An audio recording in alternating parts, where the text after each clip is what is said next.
Cuaderno 191 de Cristianismo y Justicia. Título: Las razones de Ellacuría. Autor: José Sols Lucía. Presentación. Hace 25 años que Ignacio Ellacuría fue asesinado por el ejército salvadoreño en plena guerra civil. La madrugada del 16 de noviembre de 1989, soldados del batallón Atlacay entraron en la residencia de los jesuitas de la UCA, Universidad Centroamericana de San Salvador, El Salvador, y mataron a todos los que encontraron allí, concretamente a 6 jesuitas: Ignacio Ellacuría, Segundo Montes, Ignacio Martín Baró, Amando López, Juan Ramón Moreno y Joaquín López y López.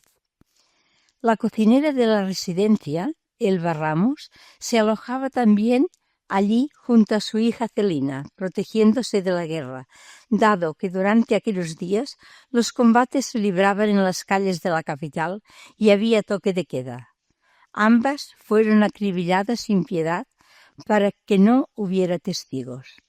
El ejército pretendía que la opinión internacional creyera que había sido la guerrilla quien había matado a los jesuitas, pero esta estrategia no sirvió de nada, dado que al final se supo todo.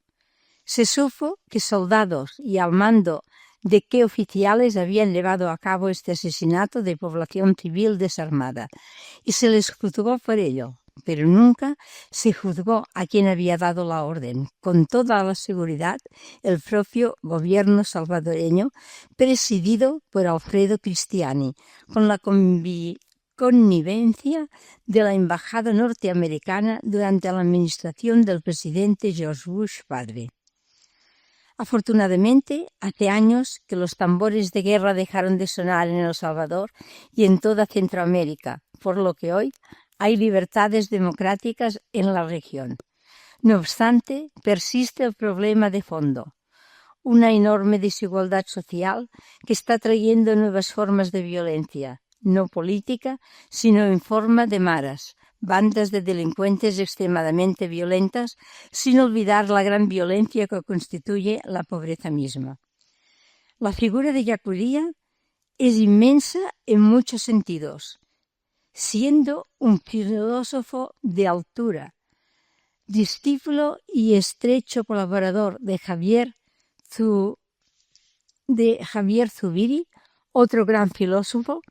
Quiso que su filosofía estuviera al servicio de la causa de los pobres de la tierra, no de manera panfletaria, sino dando elementos de comprensión de la realidad histórica.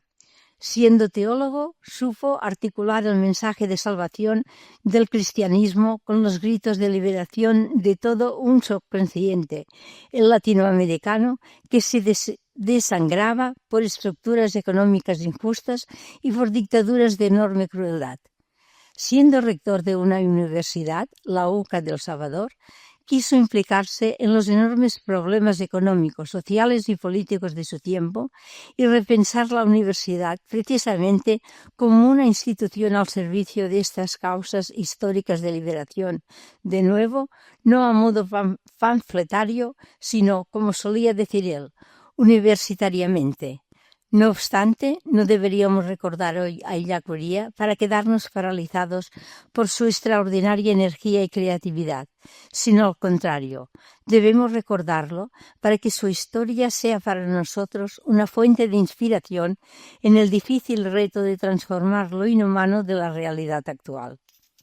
En concreto, queremos presentar aquí algunas de las razones que inspiraron en su vida a Ignacio Ellacuría, jesuita español vasco, nacionalizado salvadoreño, como ya hemos dicho, gran filósofo y teólogo, rector de la UCA, hombre de paz, agudo analista político. Esa vida le llevó a una muerte martirial que habría podido evitar, pero él optó por estar hasta el final junto a las mayorías oprimidas, trabajando por una paz justa y por una reconciliación nacional, aportando a la causa de la liberación su extraordinario bagaje intelectual, en el filosófico, en lo teológico y sobre todo en lo político. Y lo recordaremos dando la palabra al propio Ignacio Ellacuría a través de una selección que hemos hecho de algunos de sus mejores textos, precedidos de breves introducciones que ayudarán a entender mejor, esperamos, eso que hemos querido llamar las razones de Ellacuría. Capítulo 1. Ratones. Hemos escogido 27 razones que inspiraron la vida de Ellacuría, cada una precedida por una breve introducción nuestra. Punto 1. La vida auténtica consiste en estar uno centrado en el trabajo por el bien de la humanidad. Ignacio Ellacuría tuvo varios grandes maestros a lo largo de su vida. El padre Miguel Elizondo en el noviciado de Santa Tecla, El Salvador. El padre Aurelio Espinosa en los estudios de humanidades, en Ecuador. El padre Ángel Martínez Baigorri, poeta navarro afincado en Nicaragua. El padre Karl Rahner en los estudios de teología, en Innsbruck. Xavier Zubiri, su maestro en filosofía, en Madrid. El padre Pedro Arrupe, superior general de la Compañía de Jesús, de 1965 a 1983. Monseñor Óscar Romero, arzobispo de San Salvador, El Salvador, de 1977 a 1980. Acerca de cada uno de ellos escribió con agradecimiento. En una ocasión, a un joven, describió un rasgo de Aurelio Espinosa que es, sin pretenderlo, un autorretrato del futuro Ignacio Ellacuría. El padre Aurelio Espinosa fue todo lo contrario de un superficial que mariposea por cualquier tema o de un intelectual desvirtuado en funciones administrativas aparentes. Fue, desde su primera juventud, un trabajador excepcional, como solo es posible en un hombre que tome como forma de vida el trabajo. El trabajo era su punto de gravedad, al que venía a caer cuando no se lo impedían obstáculos externos. Somáticamente, su necesidad de descanso era mínima. Psíquicamente, descansaba trabajando. Esto indica, entre otras cosas, que estaba plenamente centrado en su trabajo.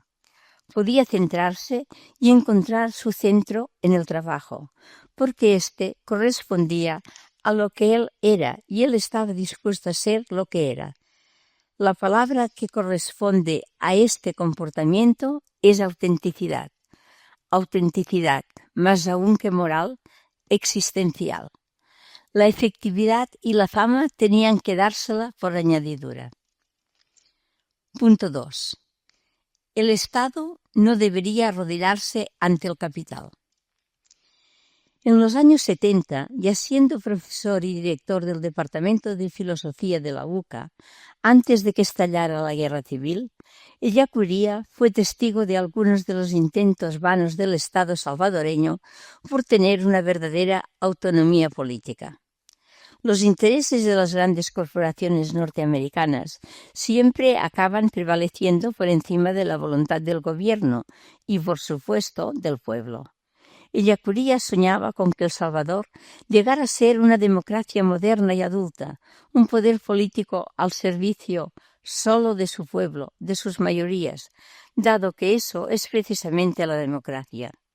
En 1979, un grupo de jóvenes oficiales del ejército dio un golpe de Estado para instaurar de una vez una auténtica democracia y emprender una necesaria reforma social y agraria.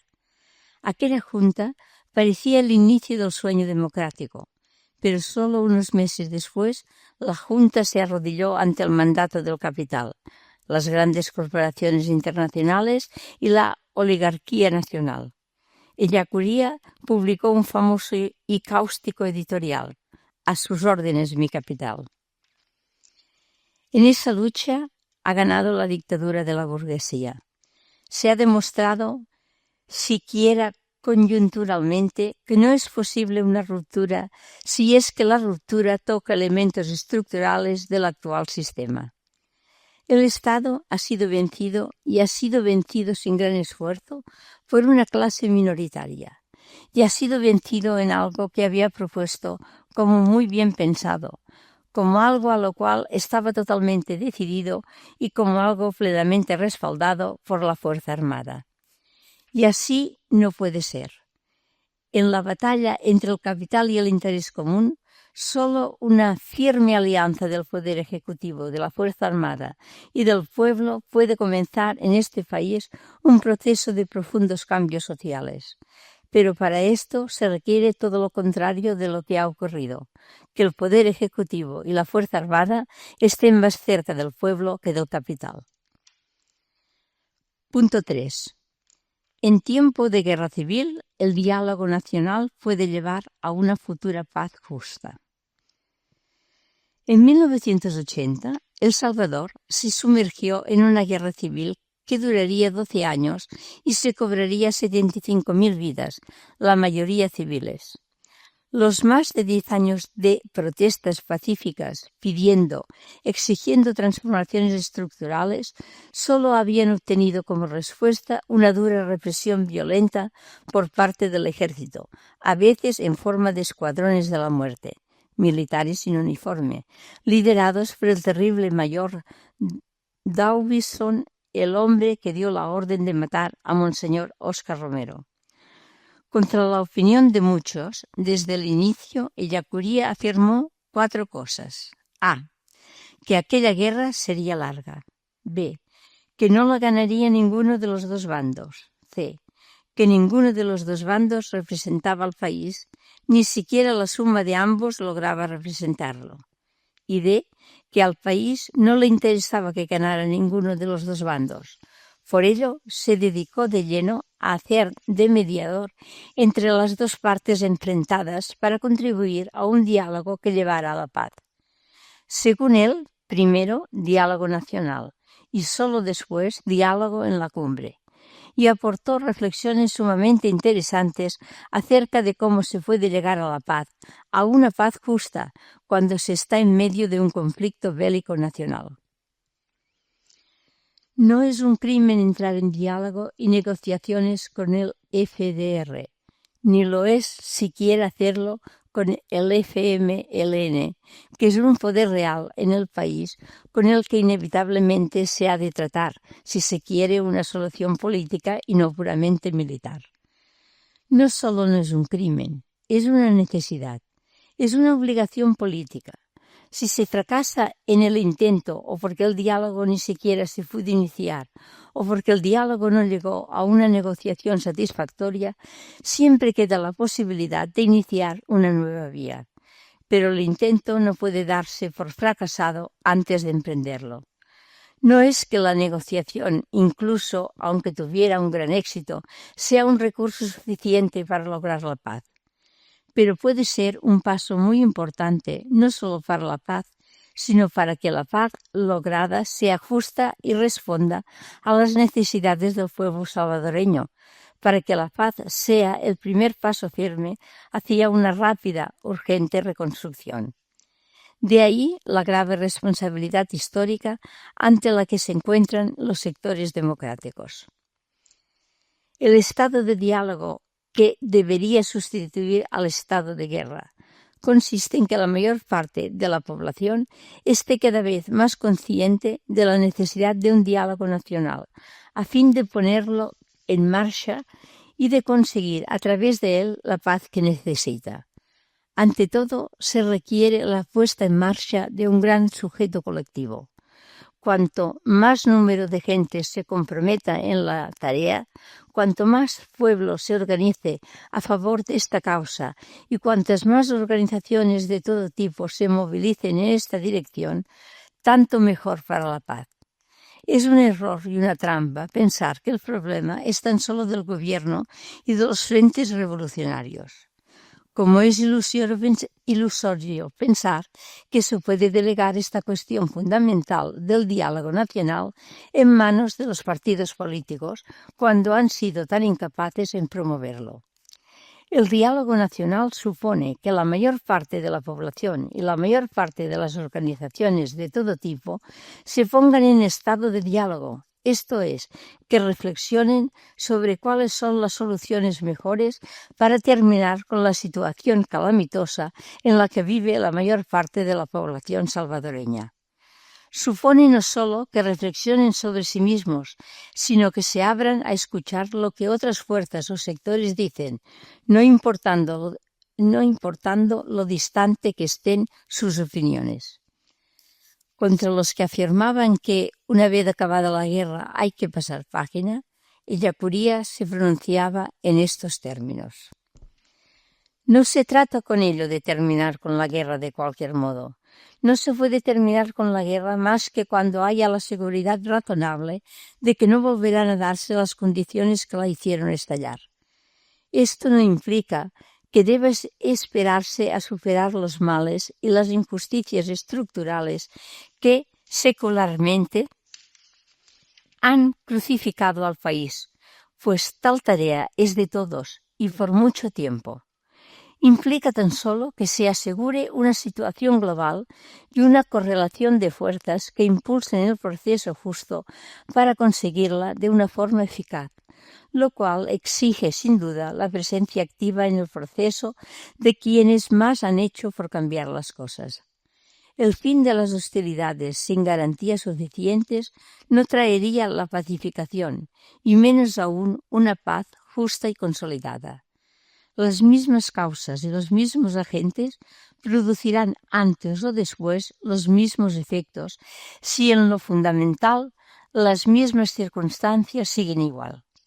Desde otro punto de vista, sería una vergüenza nacional que hubiera sido en vano tanta sangre derramada y tanto trabajo realizado, y lo sería si no se lograra un avance sustancial hacia un nuevo orden social, no estructurado según los intereses de las minorías, sino según las necesidades y la voluntad de las mayorías. Punto 4. En los conflictos bélicos y revolucionarios hay que escuchar la voz de la tercera fuerza social.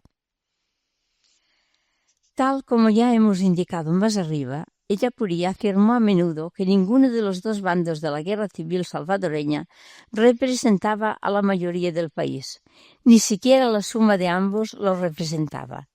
En El Salvador había una tercera fuerza social que carecía de voz en la guerra y que, según Ellacuría, debería ser escuchada, algo parecido a lo que Paul Person denominó la Tercera España en sus estudios acerca de la Guerra Civil Española. Suele ocurrir en los conflictos bélicos nacionales que la pluralidad se reduce a una absurda dualidad, a o no a, cuando la realidad social y política es mucho más diversa. Se trata de atender al hecho real de que la mayor parte de la población y un buen grupo de fuerzas sociales importantes, más o menos organizadas, desean una solución distinta a la de la guerra. ¿Por qué no aprovechar esta fuerza para obligar a concluir la guerra, para determinar medidas provisionales mientras no se finalice aquella y para encontrar aquellos puntos fundamentales que permitirán resolver el principio del conflicto? La propuesta es que el pueblo recupere su protagonismo activo sin someter su fuerza y su posible organización a ninguna de las dos partes en conflicto. La hipótesis que aquí se avanza es que si esta tercera fuerza social se dinamiza, puede conducir no solo a la solución del conflicto, sino también a delinear los puntos fundamentales de un proyecto social al cual los políticos deberían someterse. Ellacuría denuncia que el pueblo no está llevando las riendas de su propio destino. No es el pueblo, como fuerza social, el sujeto real de su propio destino político, sino que lo son sus presuntos representantes, quienes miran más por los intereses propios derivados de estar o no estar en el poder que por los intereses reales de la población. El objetivo fundamental de esta tercera fuerza social debe ser la superación del conflicto actual. El objetivo no puede ser tomar ella misma el poder político, para lo cual no está capacitada, ni tampoco el que una u otra de las partes en conflicto llegue al poder, sino la superación del conflicto. La superación dialéctica del conflicto implica, tras el enfrentamiento de ambas partes con la consiguiente negación de las mismas, propia de toda confrontación dialéctica, la conquista de una nueva solución superadora que sintetice lo razonable de cada una de las partes en oposición en algo que no es simplemente un término medio o un conjunto de coincidencias, sino en algo realmente nuevo que, de otra forma y en otra unidad estructural, recoja lo que de positivo hay en los proyectos contrarios. Punto 5. La filosofía tiene una función liberadora. La filosofía es la mayor expresión de la libertad. Toda filosofía seria, rigurosa, desarrolla una función de creatividad mediante la cual el hombre se libera de los engaños, lugares comunes, tradiciones hace tiempo incuestionadas, miedos ante lo natural. A través de su función crítica, la filosofía desenmascara la ideología dominante de un sistema político, económico o cultural dominante, las falsas ideologizaciones que, bajo capa de ideología legítima, mantienen intacta una estructura social injusta. El hombre es libre y la filosofía es el lenguaje de la libertad. Ellacuría aplicó esta concepción de la filosofía a su presente histórico, con lo que contribuyó a analizar discursos que pretendían justificar lo que había y también a desenmascarar engaños.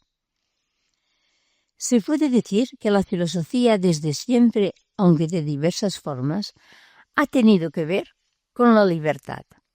Se ha supuesto que es tarea de hombres libres, en pueblos libres, libres al menos de aquellas necesidades básicas que impiden ese modo de pensar que es la filosofía. Se ha admitido también que ha ejercido una función liberadora para quien filosofa y que, como ejercicio supremo de la razón, ha liberado del oscurantismo, de la ignorancia y de la falsedad a los pueblos. A lo largo de los siglos, desde los presocráticos hasta los hombres de la Ilustración, pasando por todas las formas críticas de pensar, en realidad se ha dado a la razón y a la razón filosófica en particular grandes prerrogativas en función de la libertad. La función crítica de la filosofía está orientada en primer lugar a la ideología dominante como momento estructural de un sistema social, admitido que lo ideológico puede ser vehiculado no solo por aparatos teóricos de toda índole, sino también por un cúmulo de objetivaciones y relaciones sociales. Toda filosofía nueva ha surgido por insatisfacción del filósofo o de la escuela filosófica con todo o casi todo lo que ha antecedido en el terreno filosófico. Los grandes filósofos han sido siempre unos grandes inconformes con el pensamiento recibido y no solo están preparados mentalmente para grandes gigantomaquias, sino que su talante mismo es esencialmente crítico y está preparado para distinguir la verdad de sus apariencias, lo probado de lo no probado, etc. La filosofía debe desempeñar siempre una función liberadora, pero el modo de desempeñarla es distinto y esto va a hacer que haya filosofías distintas con su propia universalidad. No hay una función liberadora abstracta y ahistórica de la filosofía. Hay, por tanto, que determinar previamente el qué de la liberación, el modo de la liberación y el adónde de la liberación. Punto 6. La misión de la universidad consiste en analizar la realidad y en contribuir a su transformación universitariamente. Ellacuría fue siempre un hombre universitario. Tras su largo periodo de formación en diferentes centros superiores, Quito, Innsbruck, Madrid, fue primero director del Departamento de Filosofía de la UCA de El Salvador, 1969-1979, y después, hasta su muerte, rector de esta universidad, 1979-1989. Sus reflexiones acerca de la función social, cultural y política de la universidad son abundantes y de gran calidad. Ellacuría considera que la universidad debe participar en los procesos históricos de transformación social, económica y política, para lo cual debe aportar análisis y propuestas en cambio estructural. No puede dar la espalda a la realidad histórica, como hicieron no pocas universidades de su tiempo. Ahora bien, tampoco puede convertirse en un local sindical o político. Tal como ya hemos señalado más arriba, solía decir que la universidad debe actuar universitariamente. La forma específica con que la universidad debe ponerse al servicio inmediato de todos es dirigiendo su atención, sus esfuerzos y su funcionamiento universitario al estudio de aquellas estructuras que, por ser estructuras, condicionan para bien o para mal la vida de todos los ciudadanos. Debe analizarlas críticamente, debe contribuir universitariamente a la denuncia y destrucción de las injusticias, debe crear modelos nuevos para que la sociedad y el Estado puedan ponerlas en marcha. Insustituible labor de la universidad en su servicio al país como un todo y a todos los ciudadanos. De esta orientación se aprovecharán además los profesores y estudiantes al vivir en una universidad que, al ser lo que debe ser, les ofrece una tarea crítica y creadora sin las que no hay formación universitaria. Punto 7. Con Monseñor Romero, Dios pasó por El Salvador.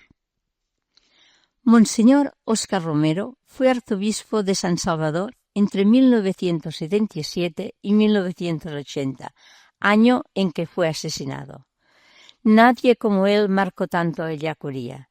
Nadie como él encarnó tan proféticamente y tan pastoralmente lo que quería ser la teología de la liberación, aquella teología latinoamericana que Ellacuría contribuyó a formular. Monseñor Romero fue la voz de los sin voz, de El Salvador durante 3 intensos años hasta que un disparo acabó con su vida, pero no con su memoria. Hace 8 meses, un 24 de marzo, caía ante el altar Monseñor Romero. Bastó con un tiro al corazón para acabar con su vida mortal. Estaba amenazado hacía meses y nunca buscó la menor protección. Él mismo manejaba su carro y vivía en un indefenso apartamento adosado a la iglesia donde fue asesinado.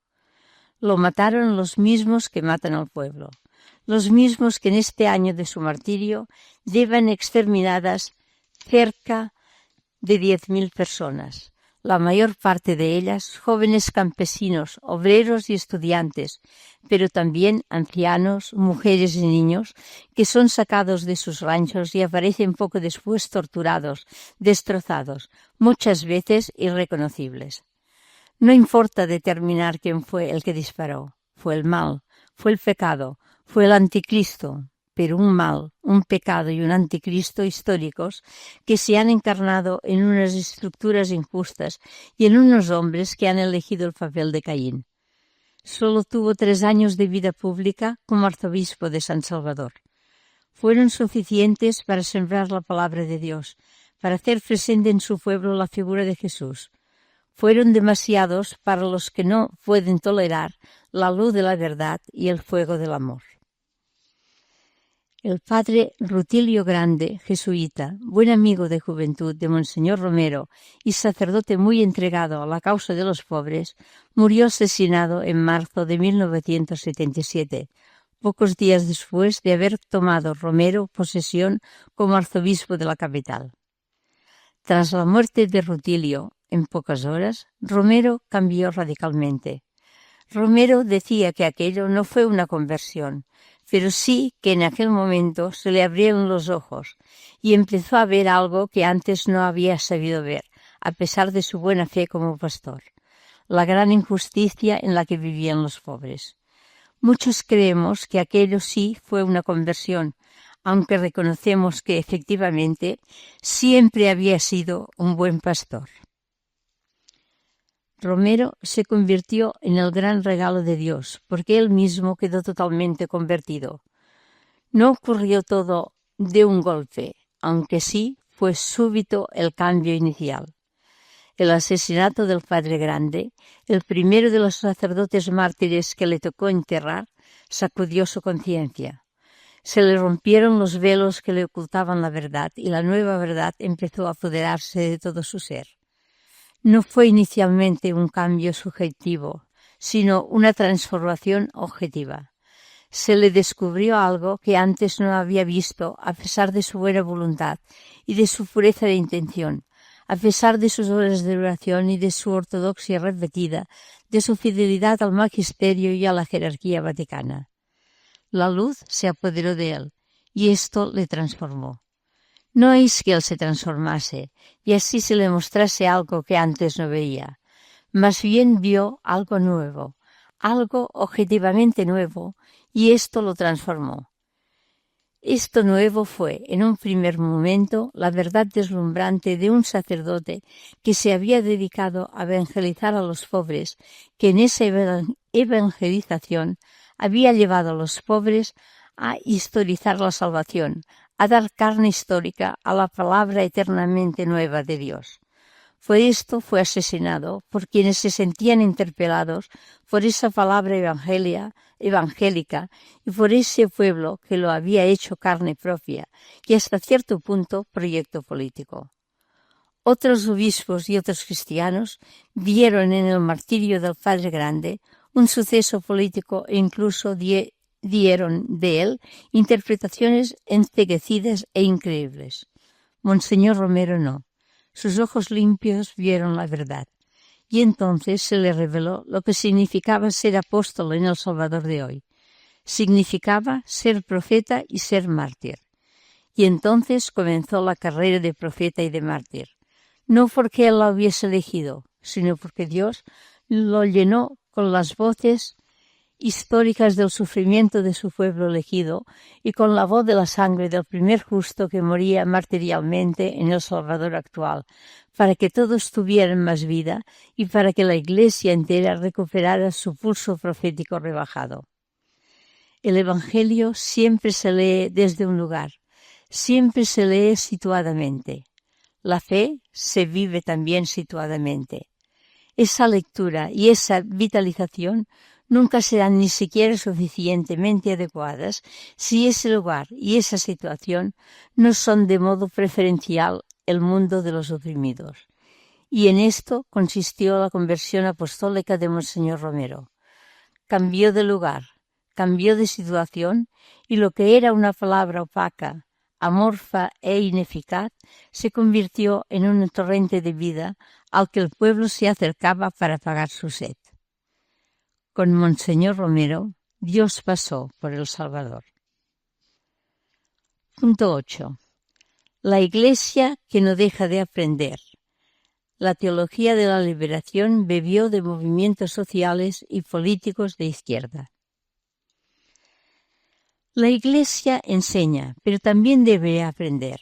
Ellacuría dio un ejemplo de ello al admitir que el redescubrimiento de lo liberador del cristianismo en el orden de las estructuras sociales, económicas y políticas le vino a la teología de la liberación de movimientos políticos y sociales.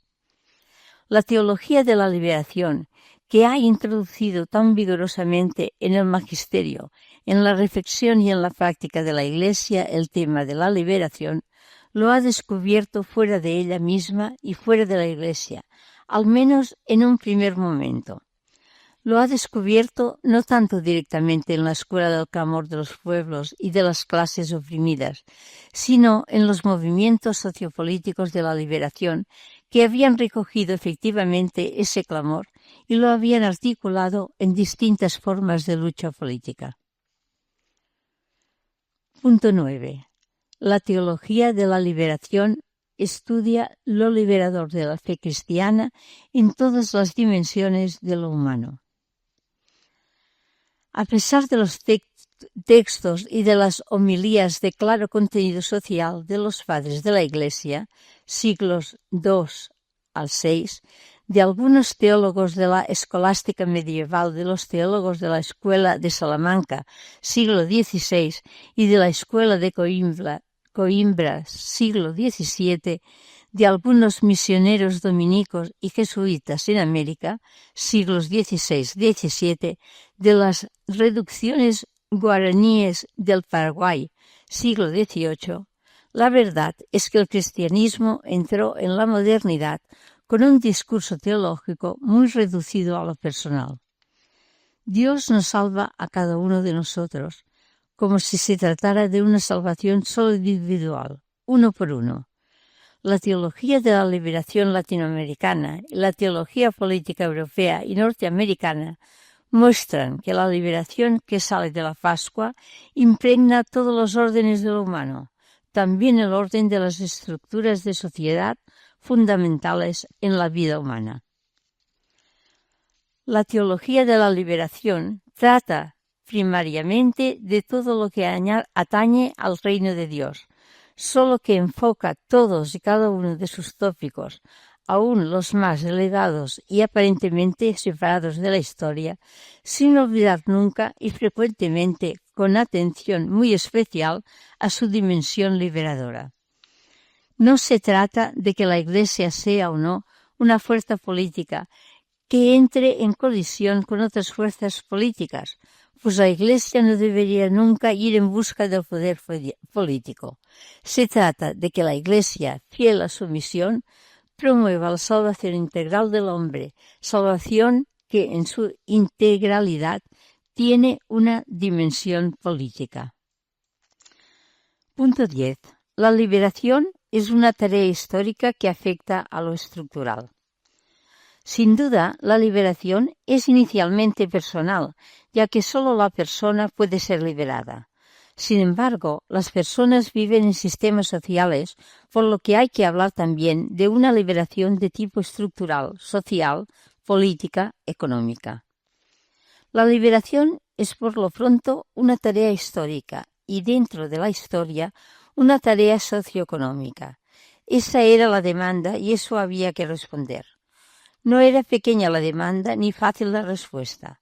En el elemento estructural histórico de lo socioeconómico se debatía en gran parte el destino del mismo hombre y de la humanidad. Punto 11. La experiencia salvífica que tuvo Israel en el Antiguo Testamento es la misma que tienen hoy los pueblos que luchan por su liberación histórica. En un primer momento, la teología de la liberación, la primera teología cristiana nacida fuera de Europa y del Mediterráneo en 20 siglos, se inspiró de manera nítida en el Antiguo Testamento. Así como Israel vivió un proceso de liberación política en su huida de Egipto, siglos XIII a.C., y a posteriori formuló este acontecimiento histórico como vivencia teologal, Dios quiere la libertad de su pueblo, celebración de la Pascua judía. Así también en la América Latina de los años 60, 70 y 80 del siglo XX, el pueblo busca la liberación y Dios está con su pueblo. Queriendo reaccionar contra cierta teología tradicional, Ellacuría afirma que la liberación es primigenialmente colectiva, comunitaria, no individual. Dios salva al pueblo. Y en esa experiencia comunitaria cada individuo puede vivir personalmente la salvación. Israel entendió su salvación desde su propia liberación histórica, en su propia historia de pueblo, antes que de individuos y de pueblo con problemas concretos de índole predominantemente política, es donde la revelación de la palabra de Dios fue tomada carne. Es una salvación que tiene mucho de liberación de los enemigos políticos que lo eran de Yahvé, porque lo eran del pueblo de Yahvé. En ese estadio de la historia de la salvación se va de la experiencia política a la experiencia religiosa y se espera de la religión que venga a interpretar y, en su caso, resolver problemas políticos, es decir, problemas del pueblo como totalidad pública.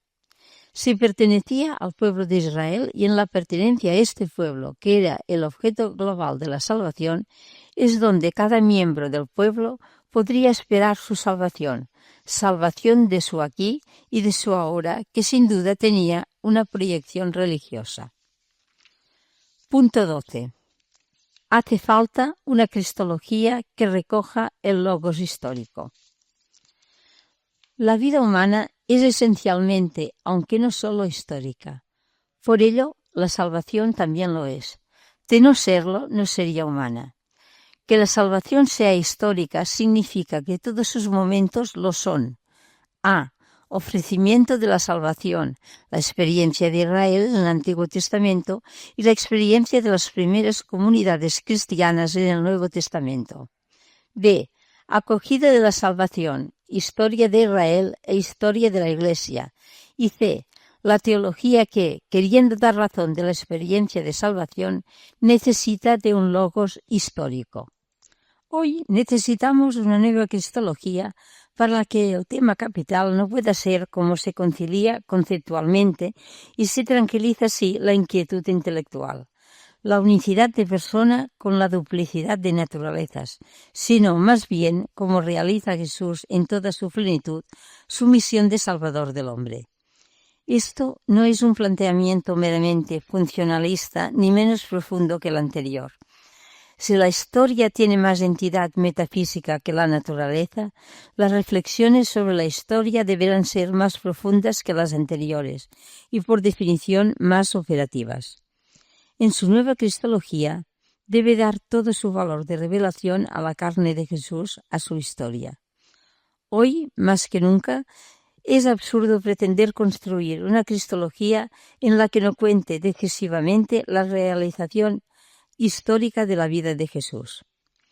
Solo un logos que tenga en cuenta la realidad histórica de Jesús puede dar paso a una cristología total y a una cristología a la altura cambiante de la historia. Solo Él podrá descubrirnos qué hay de salvación en la historia a raíz de la historia de salvación. Punto 13. Ser cristiano consiste en seguir a Jesús en la historia. La salvación que procede de la Pascua tiene su origen en la historia de Jesús. Una historia hasta la muerte en cruz, una historia llena de opciones morales, de denuncias sociales y de palabras proféticas. Difícilmente podremos acoger la salvación en nuestra vida sin revivir de algún modo esa historia. Podemos sin duda vivir de nuevo la vida de Jesús en la celebración de la fe, pero sobre todo estamos llamados a vivirla en la historia, afrontando la realidad de hoy como Jesús afrontó la de su tiempo. No se trata de imitar la vida de Jesús, eso sería absurdo para anacrónico, sino de revivirla en nuestra historia, con nuestra personalidad, con nuestras capacidades, intentando percibir los retos de nuestro tiempo. No hay acceso al Cristo de la fe sino a través del Jesús histórico, y que este acceso a la trascendencia del Cristo solo fue posible en Jesús por la vida que llevó, y solo es posible al hombre más que constituyéndose en seguidor, no puramente en imitador, de lo que especialmente en los Evangelios se nos presenta como la historicidad material de Jesús, no excluido su carácter político. Se trata, en definitiva, de una recuperación integral de la historicidad para, sin identificaciones ni dualismos, hacer de Jesús el lugar por excelencia del encuentro de la divinidad. El seguimiento es un seguimiento histórico del Jesús que hizo presente la divinidad en la historia. Este seguimiento no es meramente moralista, porque este moralismo volvería a caer en una positividad sin trascendencia, esto es, en un positivismo sin espesor histórico, según la acertada expresión de Juan Luis II. Hay seguimiento porque hay fe, y no habría fe si no hubiera donación de la verdad real de Jesús, a quien Él gratuitamente, o mejor, el Padre, ha decidido amar de un modo especial. Pero, aceptado todo esto, lo que se da es un seguimiento histórico y no una mera imitación. El seguimiento histórico implica, en primer lugar, que se hace del Jesús histórico un punto de referencia insustituible, tanto en lo que es su vida unitaria y totalmente entendida, como en lo que es el despliegue de sus actitudes, de sus acciones y de sus palabras. Por mucho que sea difícil llegar a su ipsísima biografía y a su ipsísima verba, y aceptando de grado que ellas implican ya lecturas e interpretaciones históricas, se las toma como punto de arranque constitutivo. Pero el seguimiento histórico implica, en segundo lugar, que cada uno de los seguidores en particular y en común trata de hacer con su propia biografía, pero en su propia historia, no tanto lo que Jesús haría, sino lo que Jesús le manda hacer, leído este mandato desde lo que Él fue históricamente y a la luz de lo que su espíritu, también a través de los signos de los tiempos, dicta en los corazones que han sido asumidos por Él.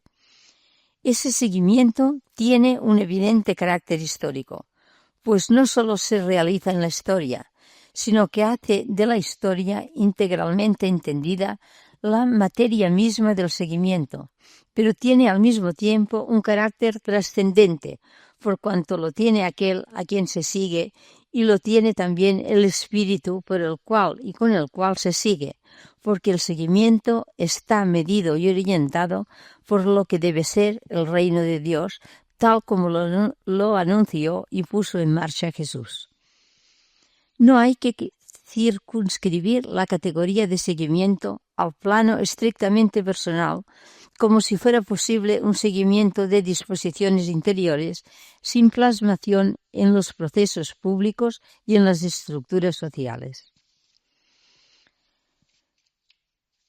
Punto 14. Los pobres no salvan.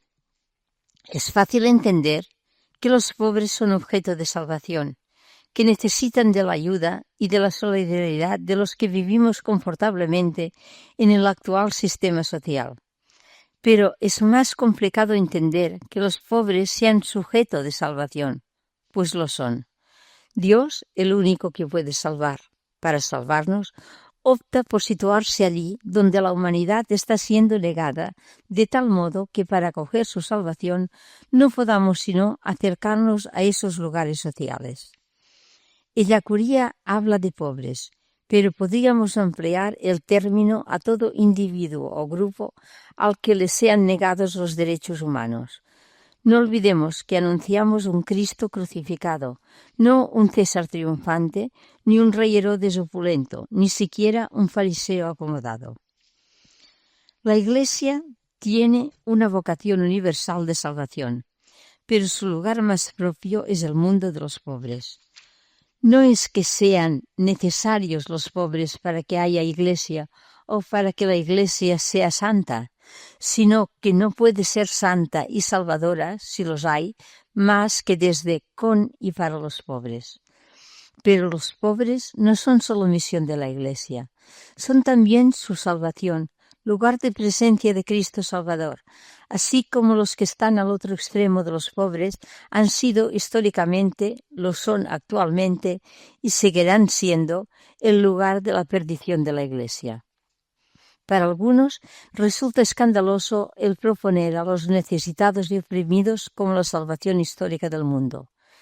Resulta escandaloso a muchos creyentes que ya no creen ver nada llamativo en el anuncio de que la muerte de Jesús trajo la vida al mundo, pero que no pueden aceptar teóricamente, y menos aún prácticamente, que esa muerte que da vida pase hoy realmente por los oprimidos de la humanidad. Y resulta asimismo escandaloso a quienes buscan la liberación histórica de la humanidad. Es fácil ver a los oprimidos y necesitados como aquellos que requieren ser salvados y liberados, pero no lo es el verlos como salvadores y liberadores. Punto 15. Solo hay una historia.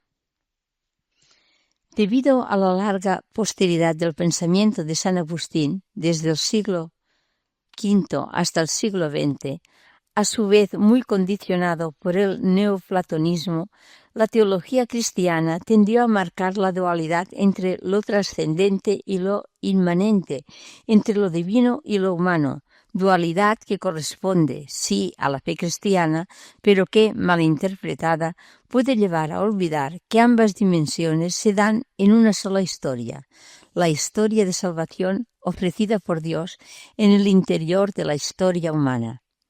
Ellacuría sigue de cerca a Karl Rahner al afirmar que hay una sola historia, no dos, y que en esa única historia lo divino se revela en lo humano. La dualidad conceptual no debería conducirnos al error de creer que existe una dualidad en lo real. La preposición en es clave para articular la dualidad conceptual de lo teológico en la unidad de la realidad histórica. La salvación en nuestra historia. Dios actúa en nuestras obras que son fruto de nuestra libertad. Desde un principio damos por aceptado que no se dan dos historias, una historia de Dios y una historia de los hombres, una historia sagrada y una historia profana. Más bien lo que se da es una sola realidad histórica en la cual interviene Dios y en la cual interviene el hombre, de modo que no se da la intervención de Dios sin que en ella se haga presente de una u otra forma el hombre, y no se da la intervención del hombre sin que en ella se haga presente de algún modo Dios. Lo que se necesita discernir es la distinta intervención de Dios y del hombre y el distinto modo de relación en esas intervenciones. El problema permanente de la relación entre lo divino y lo humano cobra así una importancia nueva y sobre todo una perspectiva nueva. ¿Qué tienen que ver los esfuerzos humanos por una liberación histórica, incluso sociopolítica, con la instauración del reino de Dios que predicó Jesús?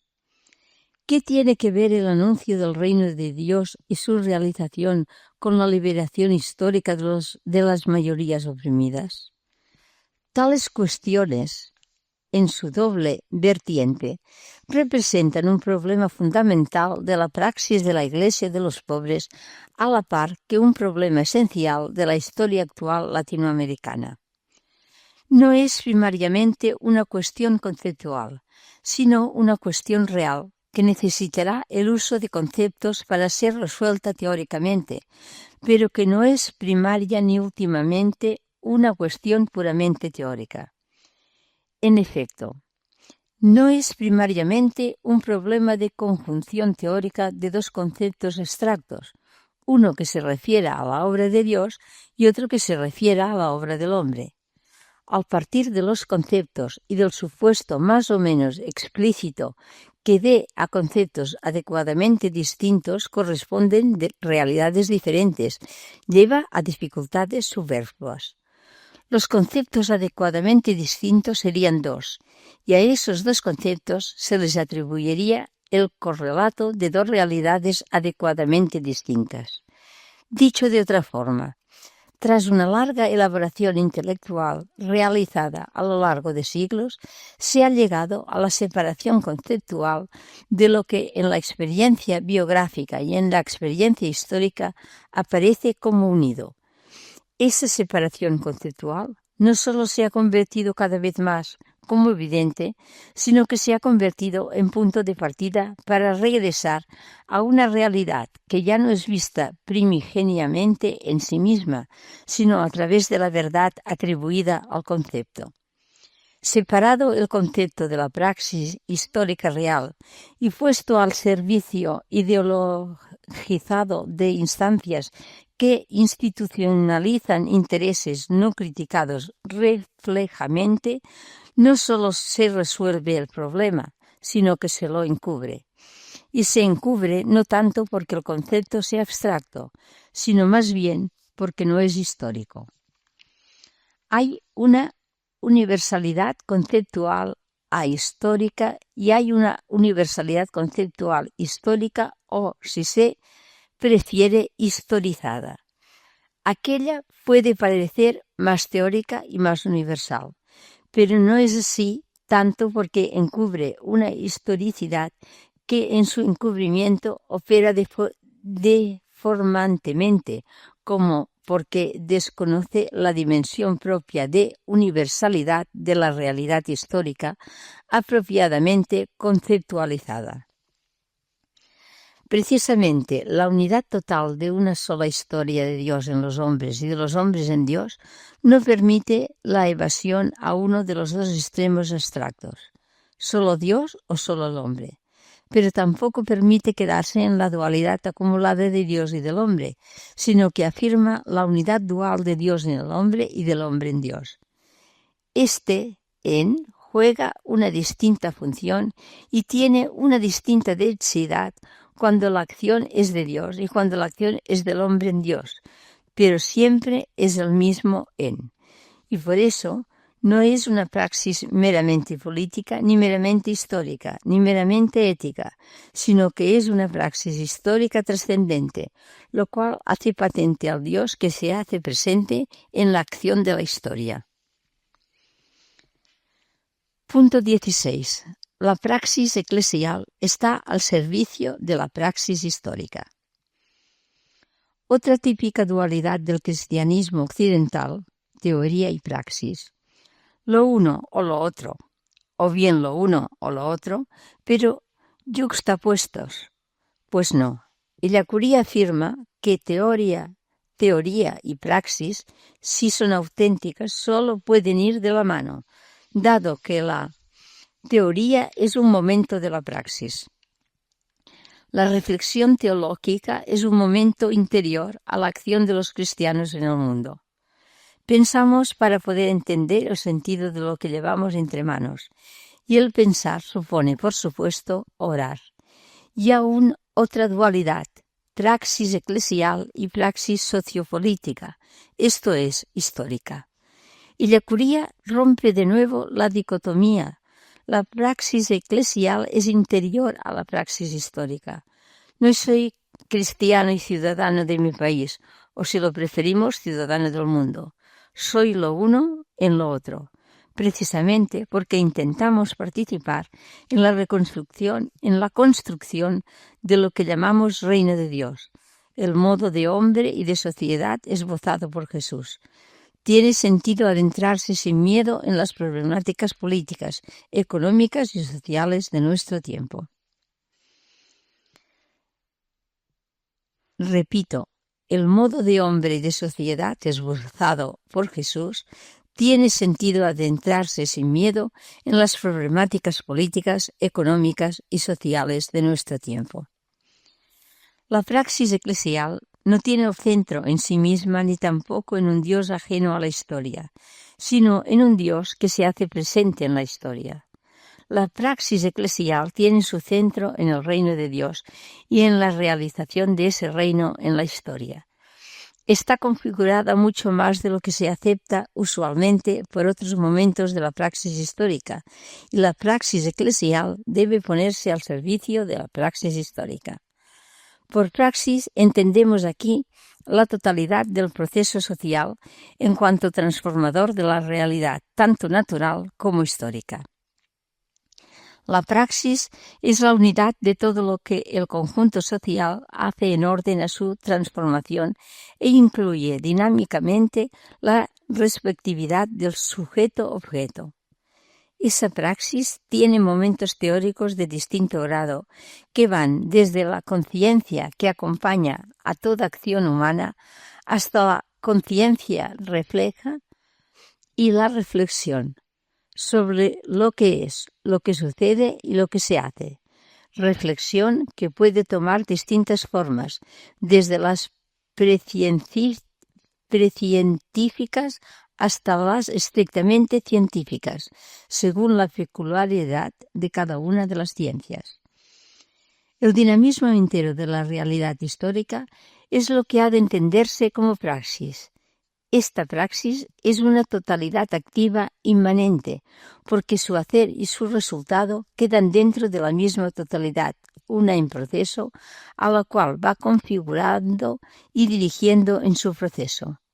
La praxis, así entendida, tiene múltiples formas, tanto por la parte del todo, que en cada caso es su sujeto más propio, como por el modo de acción y el resultado que propicia. Pero, en definitiva, la actividad de la realidad histórica es la praxis, entendida como totalidad dinámica.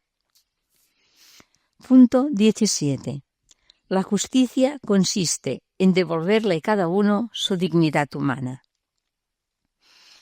¿Qué es la justicia? Tras tomar conciencia de que se dan situaciones históricas en las que la dignidad humana está siendo negada de manera estructural, la justicia consiste en el trabajo activo, teórico y práctico a la vez, para transformar esas estructuras y construir otras que le devuelvan la dignidad al hombre, a todo hombre, a todos los hombres.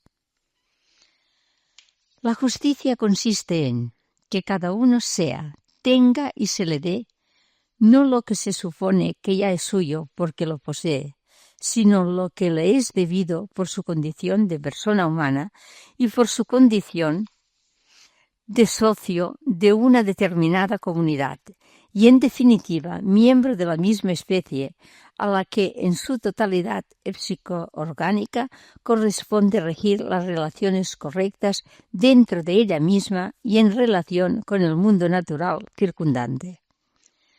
Toda la región centroamericana, aunque en distinto grado, ha vivido ancestralmente y sigue viviendo en una situación económica que no le permite a la mayor parte de la población satisfacer sus necesidades básicas.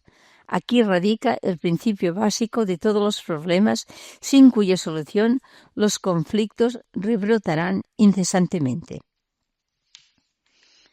Punto 18. La injusticia estructural es la primera violencia a la que siguen la revolucionaria y la represiva, umbral de la guerra civil. Ante la acusación de que la teología de la liberación defiende la violencia revolucionaria, ella Curia contesta que eso es falso, que esta teología no promueve ninguna violencia, pero que entiende que pueda surgir históricamente la revolución como respuesta a estructuras inhumanas y a represiones atroces.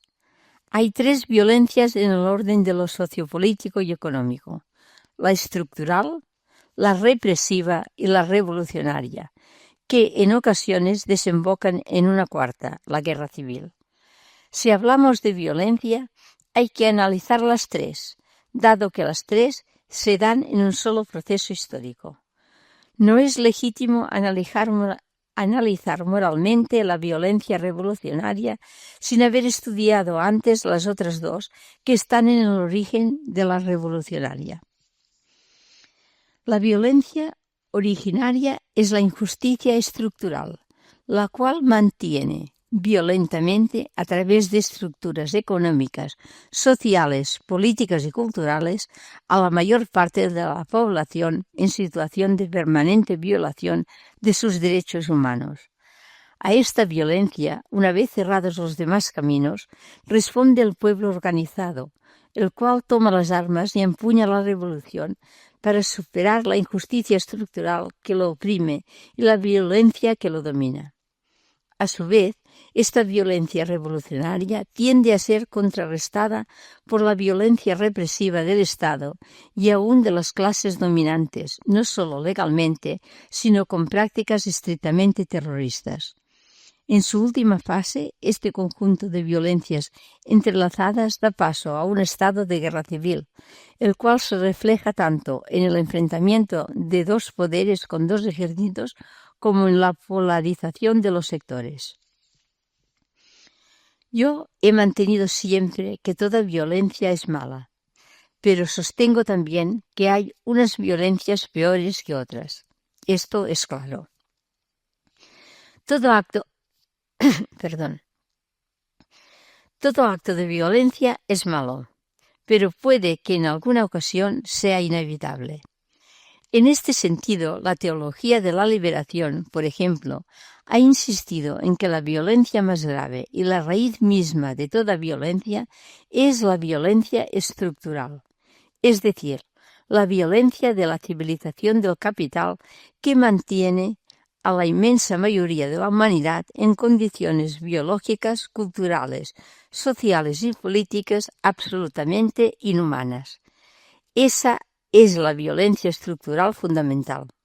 Por eso, decir que los teólogos de la liberación defienden la violencia y que la teología de la liberación propicia la violencia es un error, pues esta es la teología que más sistemáticamente ha denunciado que la violencia estructural, a la cual, por cierto, nadie ha acusado de violenta, pues a todos les ha parecido una cosa normal, reflejo del orden establecido, etc., es la violencia fundamental contra la que hay que combatir para erradicarla, a ser posible, con el mínimo de violencia. Punto 19. La paz justa es la única alternativa razonable a la violencia. Punto 19. La paz justa es la única alternativa razonable a la violencia. Ella Curie estudió la posibilidad de llegar a acuerdos de paz en medio de un conflicto bélico nacional como el salvadoreño.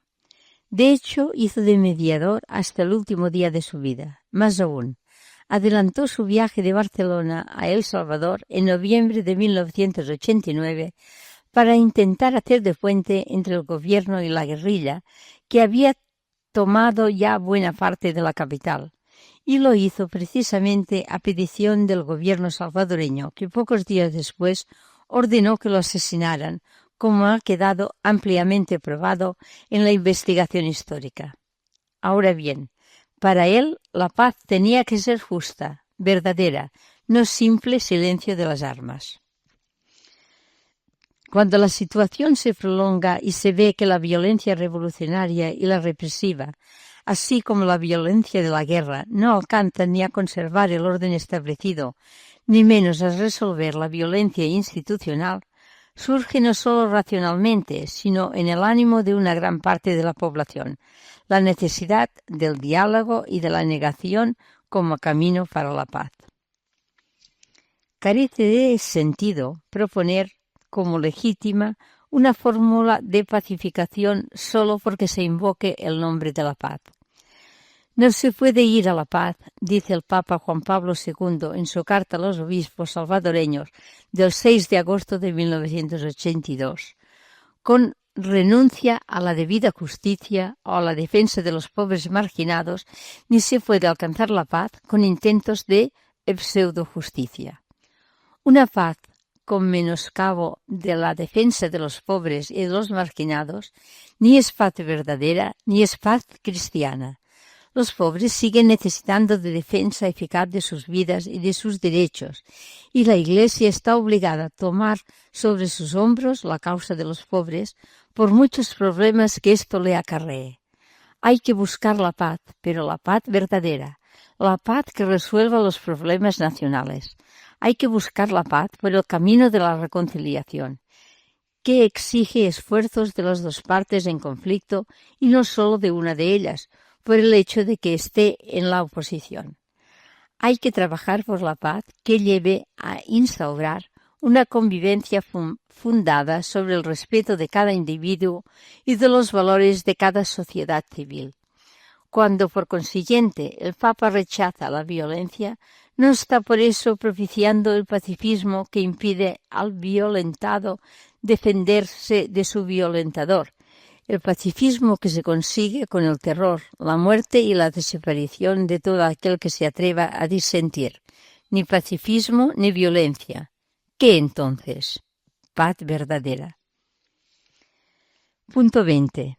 El pecado personal se objetiva en estructuras sociales. La teología de la liberación introdujo el concepto de pecado estructural. Fue criticada por algunos teólogos, incluida una comisión vaticana que examinó esta teología. Se les dijo que el pecado no puede ser estructural porque pecan las personas, no las estructuras. Pero la teología de la liberación no afirma que pequen las estructuras, sino que éstas cristalizan y objetivan históricamente el pecado humano, como por ejemplo una dictadura, un sistema político que niegue la libertad religiosa, el colonialismo o incluso el postcolonialismo económico del tiempo de Yacuría. Además, esas estructuras hacen pecar a los hombres, dado que los sitúan en un medio que invita a seguir una lógica inhumana. El Papa Juan Pablo II acabó acogiendo esta expresión al hablar de estructuras de pecado. Una situación que no permite a la mayoría ser persona y vivir como persona por estar subjugada y aplastada por necesidades vitales fundamentales. Una situación de injusticia institucionalizada que impide positivamente la fraternidad entre los hombres. Una situación configurada por modelos de la sociedad capitalista y de la sociedad de consumo que impiden la solidaridad y la trascendencia cristiana. Una situación en la que el mundo y la sociedad, lugares inexorables que median la presencia de Dios entre los hombres, son la negación de la esencia amorosa de Dios como realidad última, fundante de toda realidad. Una situación en la que no aparece la imagen encarnada de Cristo, sino más bien la negación permanente de esa imagen. Una situación de tales características, desde el punto de vista cristiano, no tiene más que un nombre: pecado. El anuncio del reino y la dificultad de implantarlo hacen presente un pecado del mundo que es fundamentalmente histórico y estructural, comunitario y objetivo, fruto a la vez y causa de otros muchos pecados personales y colectivos, que él mismo se propaga y se consolida como la negación permanente del reino de Dios. No es que las estructuras pequen, como algunos hacen decir a los teólogos de la liberación, pero las estructuras manifiestan y actualizan el poder del pecado, y en este sentido hacen pecar y dificultan sobremanera el que los hombres lleven la vida que les corresponde como hijos de Dios. Punto 21. La teología estudia el reino de Dios y la Iglesia lo despliega en la historia. El Yacuría afirma que la Iglesia no debería anunciarse a sí misma, sino que debería anunciar el reino de Dios en la historia, como Jesús no se anunció a sí mismo, sino que anunció el reino de Dios ya presente entre nosotros. Por ello, la Iglesia debería trabajar siempre para convertirse ella al reino de Dios. Una característica preliminar es que el anuncio de Jesús no es, desde luego, un anuncio de la Iglesia, ni es siquiera un anuncio de sí mismo como lugar cerrado y absoluto, pero ni siquiera un anuncio de lo que es Dios en sí, separado de los hombres. Y esta debería ser una actitud fundamental de la Iglesia. Su anuncio, su actividad, no deberían ser el anuncio de sí misma ni el anuncio de un Jesús y de un Dios al margen de la salvación real del hombre y del mundo. Lo que sucede es que el concepto mismo de reino de Dios es un concepto dinámico, a la par histórico y transhistórico. La realidad del reino de Dios implica en sí misma el problema de su realización. Es una realidad en realización. El hacer teológico, entonces, tiene que enfrentarse directamente con lo que es la realización del reino de Dios. Al no ser Dios, sino el reino de Dios, el objeto fundamental del hacer teológico, el aspecto de realización resulta decisivo. Es menester separar la Iglesia y reino de Dios para que aquella pueda quedar configurada por para que la Iglesia pueda verse cada vez más libre de su versión al mundo mediante una auténtica conversión al reino. La Iglesia debe tener un centro fuera de sí misma, un horizonte más allá de sus fronteras institucionales para orientar su misión y aún para dirigir su configuración estructural. Y este centro y este horizonte no pueden ser otros que los que tuvo la evangelización de Jesús, el reino de Dios. Es el reino de Dios lo absoluto en la Iglesia. y la Iglesia está subordinada al reino y no el reino a la Iglesia. Punto 22. La acción de la Iglesia en la historia es profética. En la historia de la Iglesia ha habido un exceso de diplomacia y de política. No de política en el sentido de denuncia de injusticias estructurales, sino de política en el sentido de búsqueda del poder. El auténtico nervio político de la misión de la Iglesia tiene que ser eminentemente profético y pastoral. Mediante su profetismo, la Iglesia denuncia las injusticias cometidas en el orden de la dignidad humana y mediante su pastoral aporta luz y criterios a la presencia activa de los cristianos en la sociedad, aunque sabiendo que todo ello puede producir un rechazo por parte de los sistemas vigentes. Allí reside su testimonio, su martirio. Allí se unifica en una sola historia, lo utópico con lo salvífico. La Iglesia no es un principio, una instancia que ha de ejercer su misión política principalmente por la vía diplomática, sino que ha de ejercerla más bien por la vía profética y por la pastoral de acompañamiento. Y esto supone una conversión y un riesgo de hacerla pobre y aún de martirizarla, esto es, de hacerla mártir. Ha de mantenerse unitariamente que, para dar con el carácter trascendente de lo categorial y para categorizar interpretativa y prácticamente lo trascendente, es necesaria la interpelación del espíritu en la historia. A través de lo verdadero y de lo falso, de lo bueno y de lo malo, de lo justo y de lo injusto, etc., valorados unitariamente desde lo que es la fe como don recibido y práctica cotidiana, es como se capta la trascendencia de lo histórico y a su vez se proyecta y realiza trascendentemente algo que es unitariamente histórico y suprahistórico. El profetismo de la denuncia en el horizonte del reino de Dios traza los caminos que llevan hacia la utopía. El no del profetismo, la negación superadora del profetismo, va generando el sí de la utopía en virtud de la promesa, que es el reino de Dios, ya presente entre los hombres, sobre todo desde la vida, muerte y resurrección de Jesús, que ha enviado su Espíritu para la renovación a través de la muerte de todos los hombres y de todas las cosas. Punto 23. América Latina es un lugar teológico. La teología de la liberación propugna una teología contextuada y no ageográfica o ahistórica. El mensaje de salvación cobra en cada contexto histórico un significado particular, incluso distinto. Ahora bien, no sirve cualquier lugar. El lugar es aquella realidad donde la humanidad está siendo negada de un modo u otro. La América Latina de los años 70 y 80 del siglo pasado, afirma Illacuría, es un lugar teológico, un locus theologicus, y matiza que cuando él habla de América Latina se refiere a los países centroamericanos y por extensión a otros que viven un drama semejante al de Centroamérica. Pero, para lograr la conjunción adecuada de utopía y profecía, es menester situarse en el lugar histórico adecuado.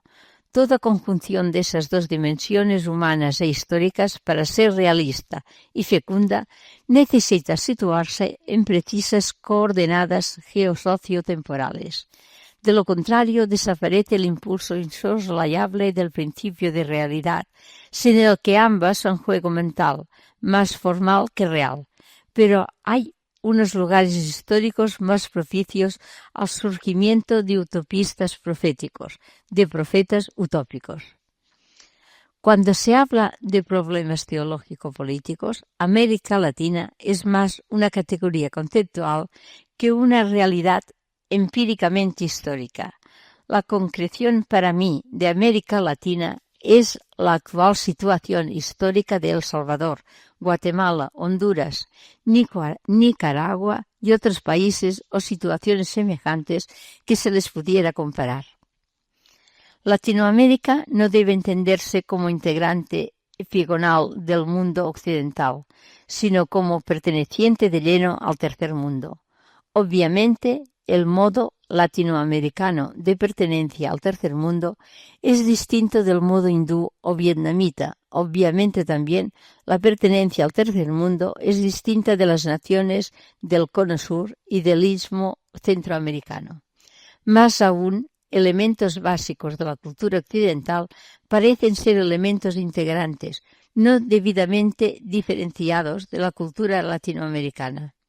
Pero nada de esto invalida nuestro propósito, porque la individualidad histórica de Latinoamérica es evidente y además está por hacerse, es decir, su hacerse está en momentos que permiten más campo lectivo que el de otros mundos. América Latina es una región en la que contrasta su gran potencialidad y riqueza de recursos con el estado de miseria, injusticia, opresión y explotación impuesto a una gran parte del pueblo. Con ello se da una base objetiva para el contraste de la utopía, dada en su rica potencialidad, con el profetismo predado en la negación de la utopía por la realidad cotidiana. Los incesantes movimientos revolucionarios en lo político y los movimientos cristianos en lo religioso son distintas formas de cómo una poderosa conciencia colectiva, utópica y profética se ha hecho reflejo y cargo de lo que es la realidad objetiva. Los pobres en América Latina son lugar teológico en cuanto constituyen la máxima y escandalosa presencia profética y apocalíptica del Dios cristiano y consiguientemente el lugar privilegiado de la praxis y de la reflexión cristiana. Esto lo vemos y lo palpamos en la realidad histórica y en los procesos que vive América Latina, y lo reconfirmamos en la lectura que desde este lugar hacemos de la palabra de Dios y de toda la historia de salvación. Punto 24. Jesús murió en cruz por causas históricas.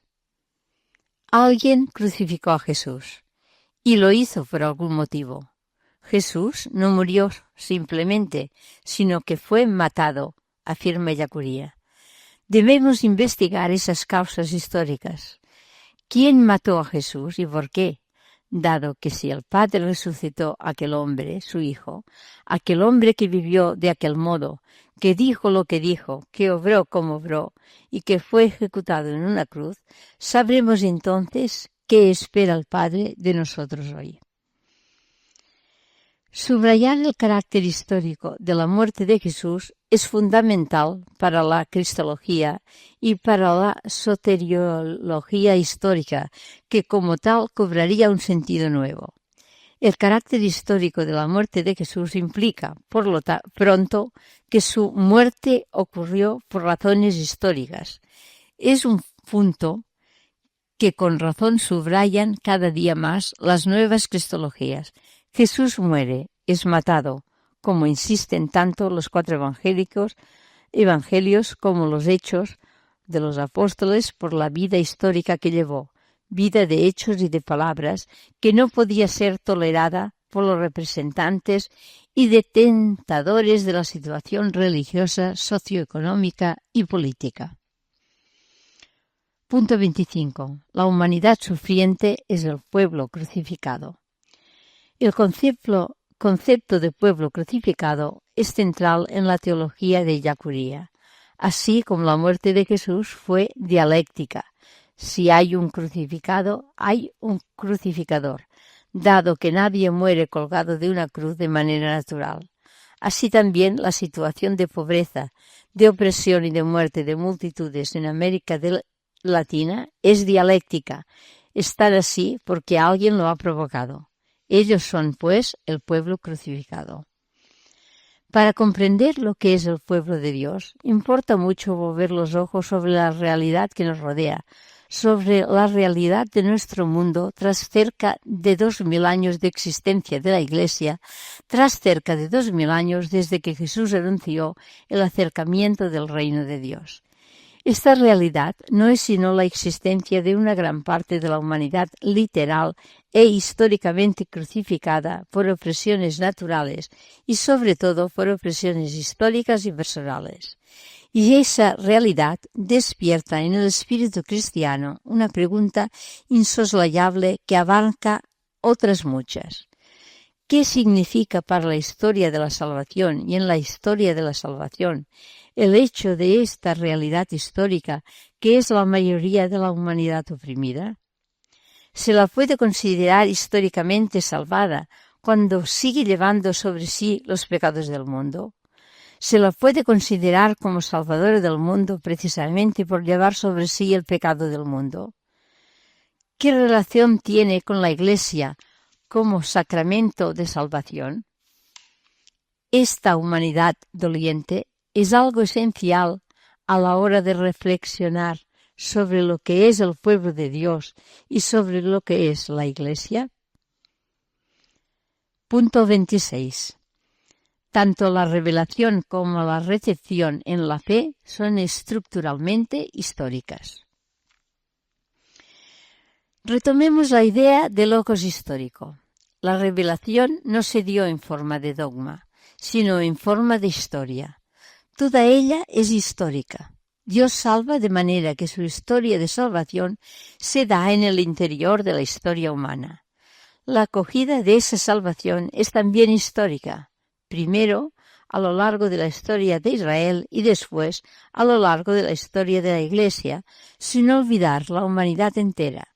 Por ello, el dogma y la teología deben ser históricos. La revelación misma es histórica en su misma estructura, de modo que no puede tener un único sentido unívoco para situaciones realmente distintas, y si tal es la revelación en cuanto entrega, lo es mucho más en cuanto recepción. La teología de la liberación ha insistido mucho, aunque no es esto algo exclusivo de ella, en la historicidad de la salvación. Esta historicidad tiene dos lecturas. La salvación es ella misma histórica en el sentido de que tiene historia, y la salvación es histórica en el sentido de que afecta a la historia humana, a la historia misma, la cual debe quedar transformada por la presencia salvífica de Dios en ella. La revelación y la salvación empezaron históricamente, continuaron históricamente y siguen abiertas al futuro histórico. La teología ha sido históricamente reflexión sobre la fe, pero desde una situación determinada social y culturalmente, aunque sin percatación refleja de los condicionamientos que esta situación imponía. Esta reflexión, al ser situada y temporalizada, no sólo logra un resultado distinto por la adición de dos cantidades fijas, dato revelado más reflexión, sino que lleva a un sentido nuevo de lo revelado y consiguientemente a una nueva síntesis.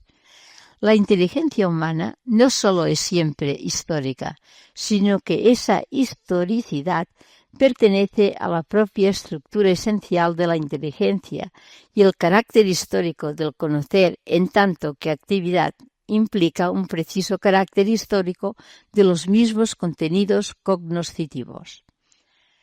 Aunque se reconozca la importancia histórica permanente del planteamiento de la acción cristiana en términos de justicia y se estime lo que significa el que la Biblia le haya dado tanta riqueza de matices, no quiere decir que para siempre y en todos los lugares vaya a ser la lucha por la justicia, el mejor signo histórico de la plenitud de la salvación.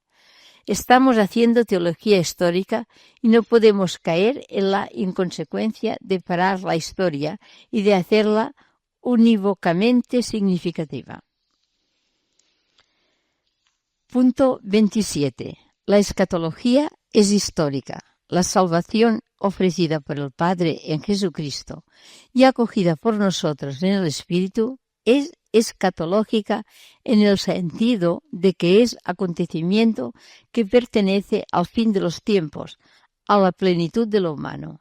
Esa escatología no se da de una vez por todas en la resurrección del Señor, ni está incrustada en un futuro que se nos haría inaccesible, sino que se da ya en nuestra historia, aunque todavía de manera fragmentada como la vida humana misma.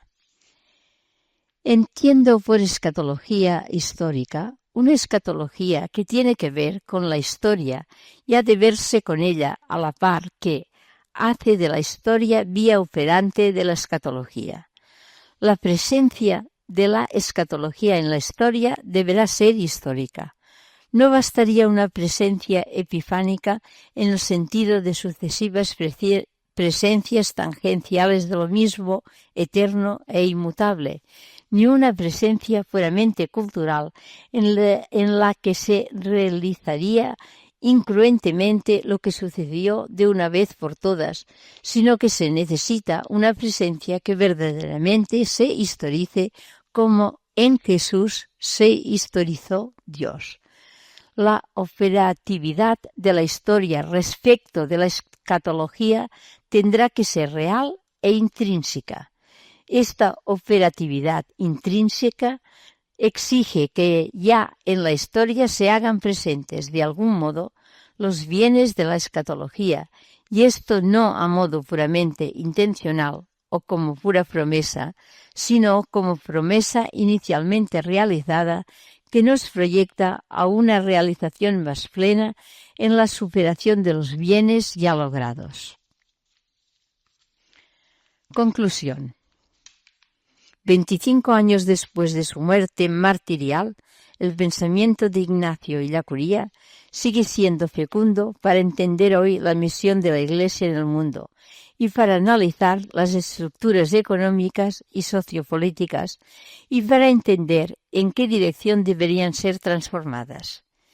Ellacuría no escogió el tiempo que le tocó vivir, lo asumió con responsabilidad. A priori, nadie habría imaginado a aquel joven vasco, inteligente, deportista, vestido con sotana, 40 años después haciendo de mediador entre el gobierno salvadoreño y el FMLN. Pues lo hizo. Nosotros tampoco hemos escogido nuestro tiempo. La globalización, la crisis económica, el desarrollo de las nuevas tecnologías que conducen a un paro crónico en el sistema económico, la desigualdad social creciente, el drama de los inmigrantes. Es un tiempo cargado de problemas, pero también lleno de posibilidades para construir la humanidad. Asomamos nuestro tiempo con responsabilidad. Momento para la reflexión. Proponemos algunas preguntas para la reflexión a partir del texto de José Sols.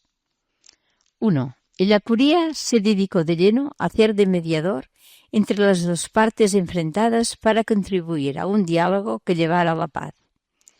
Ellacuría estudió la posibilidad de llegar a acuerdos de paz en medio de un conflicto bélico nacional como el salvadoreño.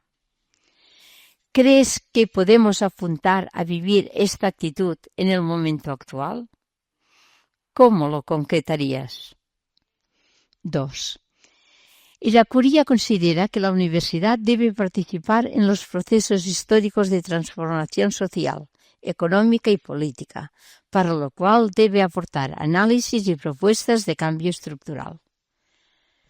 ¿Cómo cambiar contenidos y valoraciones en los estudios de nuestros niños y jóvenes y hacer un análisis que propicie un cambio estructural? ¿Cómo y desde dónde lo empujamos? 3. En la lectura del cuaderno aparece una pregunta algo incómoda y apela a los empobrecidos, a los crucificados, al pueblo salvadoreño que tanto amó Ellacuría. ¿Qué es la justicia? Tras tomar conciencia de que se dan situaciones históricas en las que la dignidad humana está siendo negada de manera estructural, la justicia consiste en el trabajo activo, teórico y práctico a la vez, para transformar esas estructuras y construir otras que le devuelvan la dignidad al hombre, a todo el hombre, a todos los hombres. ¿En qué situaciones nos llevaría esta manera de ver la justicia a un compromiso teórico y práctico? ¿Qué es para nosotros la dignidad? 4. Y la Curia afirma que la Iglesia no debería anunciarse a sí misma, sino que debería anunciar el reino de Dios en la historia, como Jesús no se anunció a sí mismo, sino que anunció el reino de Dios ya presente entre nosotros. ¿En qué situaciones se hace presente el reino de Dios en nuestra vida, en nuestra familia, en la comunidad cristiana, en la Iglesia? No deberíamos recordar hoy a la Curia para quedarnos paralizados por su extraordinaria energía y creatividad, sino al contrario, debemos recordarlo para que su historia sea para nosotros una fuente de inspiración en el difícil reto de transformar lo inhumano de la realidad actual. Fin del cuaderno.